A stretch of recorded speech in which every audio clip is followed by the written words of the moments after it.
guys, Ash here coming at you today in Watcher of Realms. That's right, it's Watcher of Realms, not Raid Shadow Legends. This video is sponsored by Watcher of Realms, so thank you so much for sponsoring today's video. There's a download link you guys can go ahead and download. We're coming up on the 1-year anniversary of Watcher of Realms. So this is a very special video. I want to kind of update you on how things are going on my account here. I'm level 86. I'll show you a little bit of the heroes that I was able to get my hands on, some of my faves as well, and kind of how the game works, as well as all the massive update drop content that was just, well, dropped on us. Update drop content just dropped on us. You guys get what I'm saying. Anyway, the channel's doing very well. We have a nice little community over there. It's Ash, Watcher of Realms. I am ever so close after almost 200 videos to hitting 15,000 subscribers on the channel.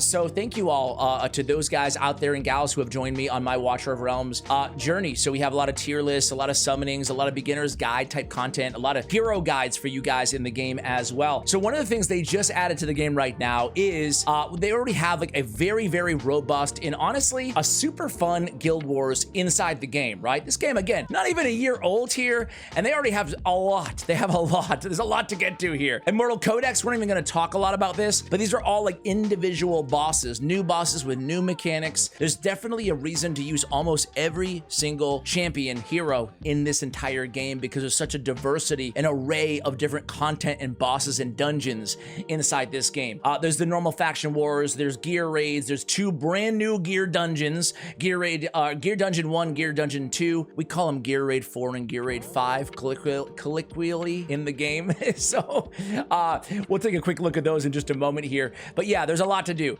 But if you go to the actual guild section, you'll see the guild wars in this game. Now, guild wars have been around for a while inside Watcher of Realms, but there was a massive drop of tons of improvements, which, you know, we love quality of life improvements. We play in the guild wars. It's so cool, right? You play as the enemy in guild wars. So you get to have a turn. It's kind of like this game, by the way, Watcher of Realms. It's like a tower defense game mixed with like RTS, mixed with RPG, mixed with some raid mechanics as well. So these over here, they're the good guys, aka the team that we're trying to kill. So we're the bad guys. We're the bad guys. And they've just came in and done a massive kind of rework of these demon soldiers. We collect them, we upgrade them, we can associate or kind of attach these demon soldiers to our other powerful heroes. So like think of a champion inside Raid Shadow Legends. You can kind of associate them to power up, and it's your choice, any hero on your account, to power up these other champion or these other demon soldiers, excuse me. So you can see we're like on a timer here, and we can choose which units that we use, and they just added so much more content than just what we're experiencing right now to the game. And it looks like I'm gonna be toast here, I think. No, we got it. We're good. I'm gonna play like a little necromancer guy over here. Can these archers get through though? That's the big question right now. Well, as you guys watch that, let me show you really quickly. Oh, we're good. We're in the clear. Different movement speeds, different abilities, different weaknesses to different sorts of attacks, right? But we got the job done. We reached the other side with the bad guys, and we pull off a victory. So what is new here? What is new?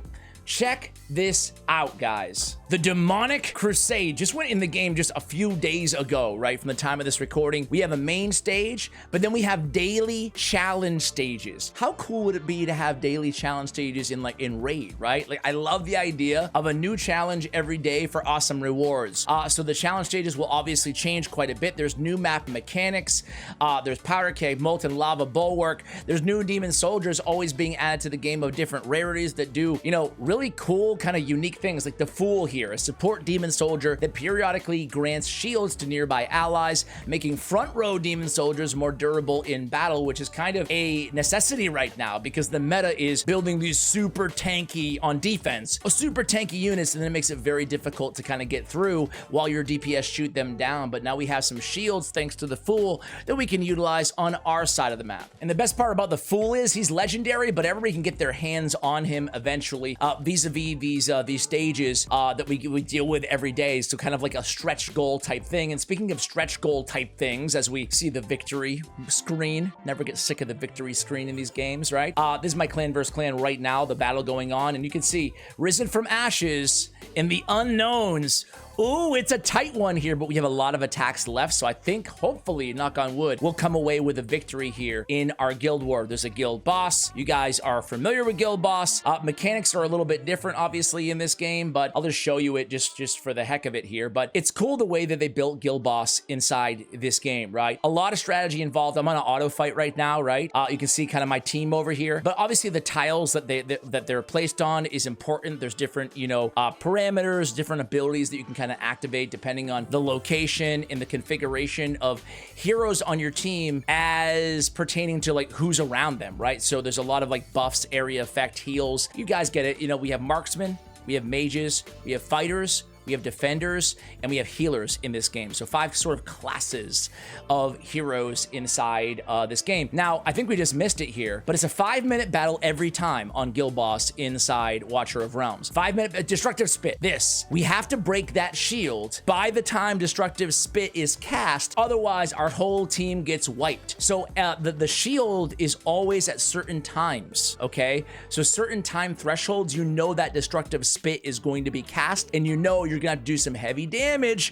or your whole team's gonna be wiped out. So there's a lot of strategy kind of enveloped around this ability, Destructive Spit, again, in terms of timing your ultimates and stuff like that, right? So I don't want to get too far into the weeds here, but hey, we've gone this far. We might as well finish off the battle here, my guild boss battle. As we do, by the way, let me show you a couple more things. The gear dungeons, as I said, there's a brand new boss, Gear Dungeon 2 or Gear Raid 5, Frenzied Blood Mistress. They're always adding new stuff. They're always adding new mechanics on bosses. Just when you think your hero sucks in this game, just when you think, oh man, I'm never gonna be using Edith, she sucks, which she did, or Aelin for that matter. Both of them, meh, right? The others, they're pretty dang good, no matter where you're using them. But they come out with content to satisfy or give utility some of these lesser, you know, utilized heroes. That way, when you pull a legendary in this game, you know, there's definitely guaranteed to be at least a couple areas that they can be, you know, better than average in. Maybe with one exception. I'm looking at you, Crash. You should really buff Crash.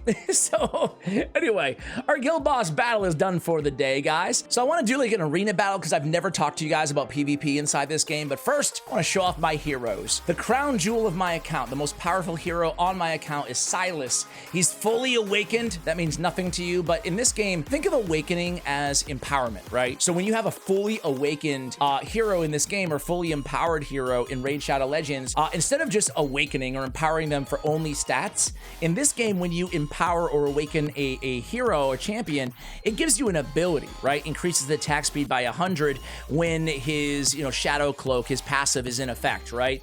When there are more than 2 marksmen on the field, increases damage of the hero and 1 allied marksman by 15%, etc., etc. And everybody, even the epics, have these awakening abilities that make them a lot powerful. You can even reduce their cost. In this game, every hero has an associated cost, and because again, that kind of tower defense dynamic. The beauty of this game is it's perfect, in my opinion, to play alongside a Raid Shadow Legends, because the back end, so to speak, the promotions are like ascensions, right? The leveling up to level 60 is leveling up to level 60, right?